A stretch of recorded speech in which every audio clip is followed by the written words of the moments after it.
All right, cool. Yeah, so I've been told that Jared's going to keep a tight ship in terms of being on time, so I'll try and be efficient. But I'm talking to you today from Mammoth Biosciences, where, like Jared mentioned, we're working on really fundamentally trying to take novel CRISPR discoveries and turn them into products. And so I'm going to talk kind of on two different stories there today. Mammoth was founded about 4 years ago out of Jennifer Doudna's lab, and a lot of the foundational work was done there that we're now working on commercializing. So yeah, this being the innovation session, I'll really try and start with kind of what that foundational discovery was, and then work our way into what the applications are. And there's two areas that we're really pretty focused on at Mammoth in terms of this area. And so one is therapeutics, and here I'll talk about compact CRISPR proteins and how we've leveraged the diversity of nature to actually cut the size of CRISPR proteins that people are using by about a third. And then the other is diagnostics, where we've been working, especially with COVID over the last year and a half, to bring decentralized diagnostics to a broad array of people. And so I think if there's really one thing that I want people to take away from today's presentation, it's really that Cas9 and Cas12a, if you've used those systems, are really just the tip of the iceberg in terms of the capabilities that CRISPR has to offer. Without question, Cas9 has been an extremely powerful tool, and a lot of the results that have been coming out of the clinic this year really highlight that. But there's tens of thousands of different CRISPR systems out there. And to think that just this one size fits all, this single tool is the one that we should be using for all the applications, I think there's at least a lot on the table for other applications. And so at Mammoth, really what we're focused on is taking those tens of thousands or maybe even hundreds of thousands of different flavors of CRISPR that are out there and trying to understand what's the fundamental biology behind them. And then trying to actually leverage that diversity to push CRISPR into areas that it's not able to be used for right now. And like a lot of groups, this starts with metagenomic data. SpyCas9 was really the first system to be used, and that's now nearly a decade ago. And the amount of the genomic universe that's been sequenced since then really has exploded. And also the tools that we use to actually mine that diversity and find new CRISPR systems has similarly increased. And so that's really where a lot of the opportunity is looking at these uncultivated microbes and trying to understand how they protect themselves against bacteriophage and pulling those tools out of those metagenomic samples. So at Mammoth, we've set up a pipeline to do this, and there's been a lot of work to automate this process. But it starts with actually sourcing that metagenomic data.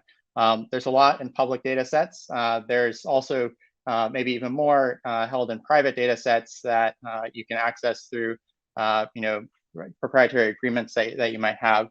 From there, we drive it into a bioinformatics process where we use both homology and non-homology based methods to try and either expand the diversity of known CRISPR systems or to find wholly new systems that we didn't know about previously.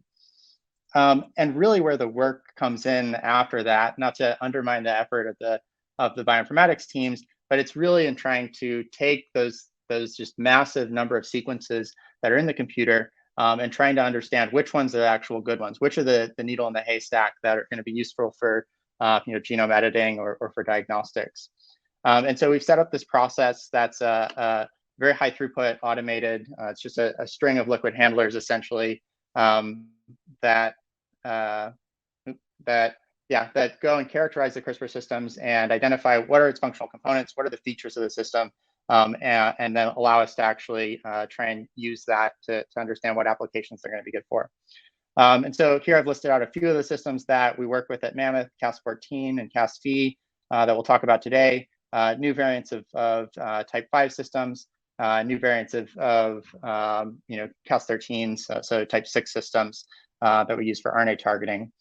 And really what comes out of this pipeline is a menu of proteins. So instead of just having your Cas9 or your Cas12a, you can actually go look at the repertoire of proteins that you've built up and try and pick the best protein for whatever the particular application is. So here's some listed over here on the right.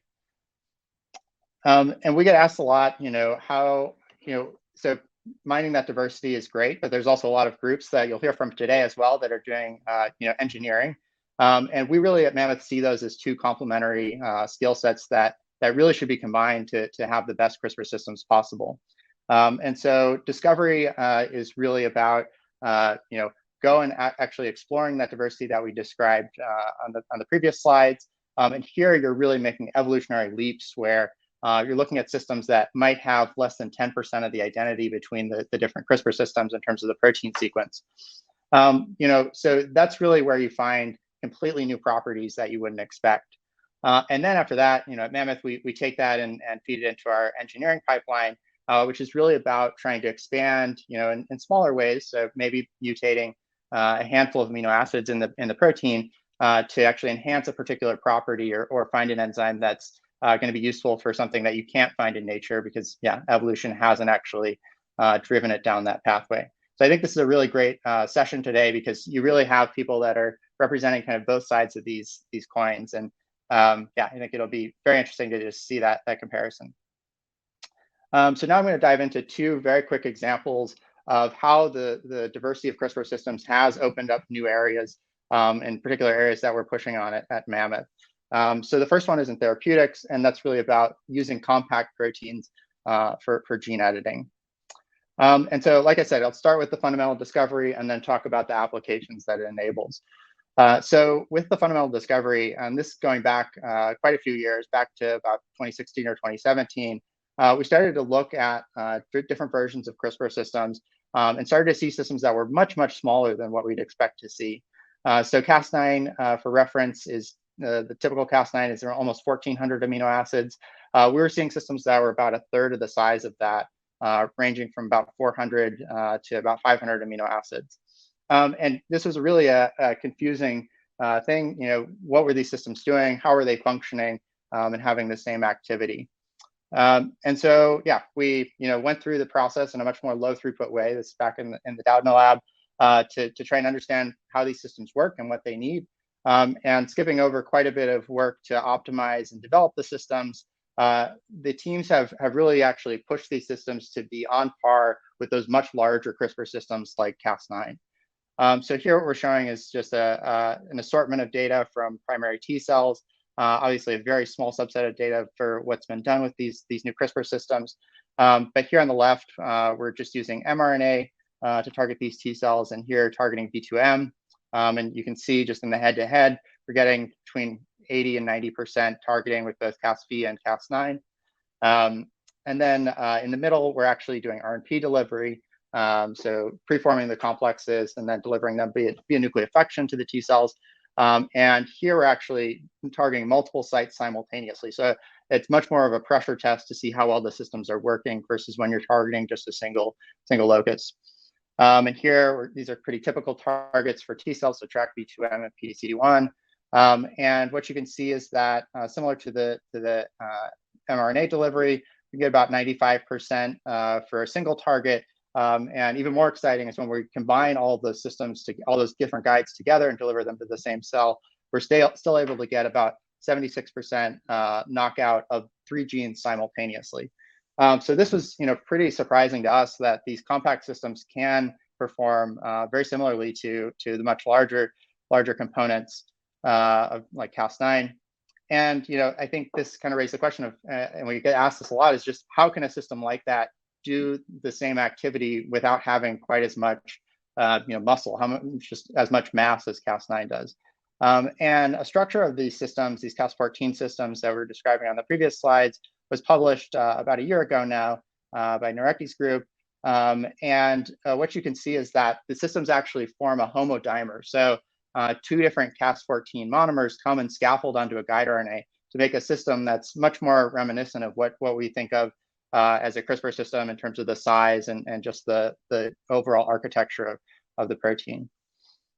So really remarkable example of where evolution's come to a solution that if you were just doing protein engineering, it'd be very hard to land on this solution where you have two monomers coming together. In terms of the applications, why would you care if a system is smaller? This is pretty critical when you're thinking about viral delivery. A lot of the approaches with Cas9 You might use two AAVs to deliver something to an organ, which obviously has the inefficiency of needing those to go and actually fuse together and target the same cell. And what we're able to do with these compact systems, they really only fill up about half of the capacity of a typical AAV. Whereas if you tried to use SP-Cas9, you could fit it in, or you couldn't even fit it in. If you use SA-Cas9, you can really just fit in the protein. And so leaving this other half of the AAV open, you can start to think of much more complex reactions that you can do inside the cell, where you're doing, all-in-one HDR and encoding the donor and the CRISPR system into the same AAV, doing multiplexing, a lot of the new modalities that people have been working on, like prime editing, base editing, and CRISPR-A, CRISPR-I, all require other proteins. And you now have the ability to actually put that into one viral vector and have the efficiency and, from a commercial perspective, the manufacturability of just dealing with one AAV. And so size is just really one of the examples of the things that nature provides in terms of the diversity of CRISPR systems. But really, it's quite a menu, and anything you can kind of dream up that evolution could be engineering CRISPR systems for. We generally believe that evolution's probably done that over the course of the hundreds of millions of years of time that it's been able to hone these systems. So that's compact CRISPR systems. I'll now jump into diagnostics, so a very big gear shift. And this is really one of the big things that we've been focused on for the last year, is how to use CRISPR, not just for gene editing, but for diagnostics as well, especially in response to COVID. And so again, I'll start with the foundational discovery. And here, this was a very puzzling finding that we had now about 3 years ago, where what we found was that type 5 systems, originally this was Cas12a that we were testing it with, what we found is that in addition to going and cutting their cis targets, so going and cutting and making a double-stranded break like we're all familiar with, these systems also, once they're activated, once they're bound to a target, can then go and catalyze non-specific single-stranded DNA cleavage. So that's what's shown here, where we have a Cas12a that's bound to an activator, and we're incubating it with this M13, so single-stranded DNA bacteriophage. And what you can see is that there's rapid degradation of the starting fragment down to very small pieces. In contrast with SpyCas9, you don't see such an activity, and it just sits there and doesn't really touch this. So this was, very puzzling, but immediately we started to think about how this could be leveraged as a tool. And what came to mind was actually using this for diagnostics and actually leveraging that single-stranded DNA cleavage activity to detect a nucleic acid sequence. So this is how the platform works, which is called Detector. Basically, you have a CRISPR system that you've programmed to go find a target.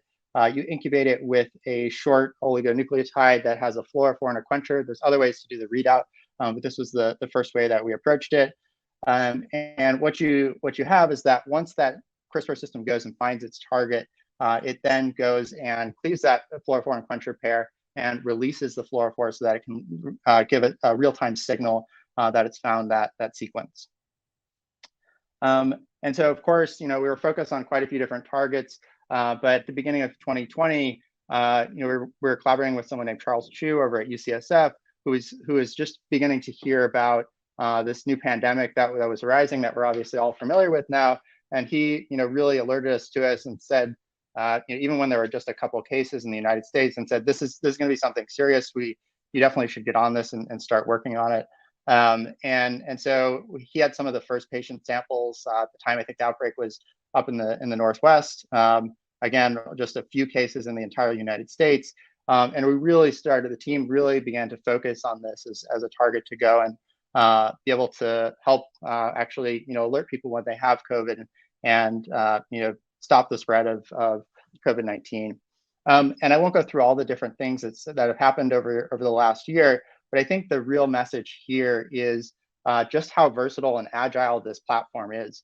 To be able to take a new technology, so CRISPR diagnostics, and have a really robust assay that can be used on clinical samples in such a short period of time is really remarkable. And it's really the same feature that makes CRISPR such a powerful gene editing tool, is that even someone with a high school education can go and design a new guide to target a new site in the genome.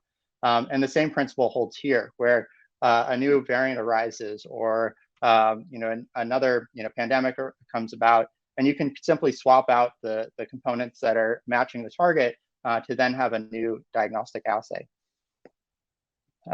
So that's really what we've been focused on with COVID-19, is helping to help support and build up the infrastructure for centralized testing, and really supporting the efforts to increase the capacity, have our orthogonal supply chains to have testing be much more robust.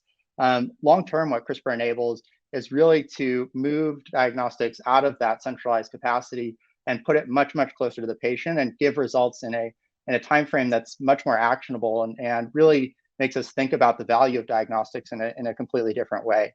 And so here's mock-up of the prototypes that the teams are working on, but allowing you to have something eventually in your home where you can actually find out whether you're infected with a certain thing, whether you have a particular SNP that makes you predispositioned for something, but really changing it from this physician-controlled data to something that the consumer can then go and interact in an intelligent way with their data.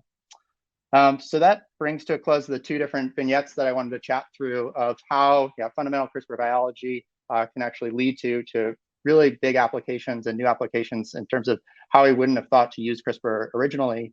And all this has been supported by, of course, the Mammoth team, who's now about 115 people in the company. And it's just such an honor to be able to work with all these people.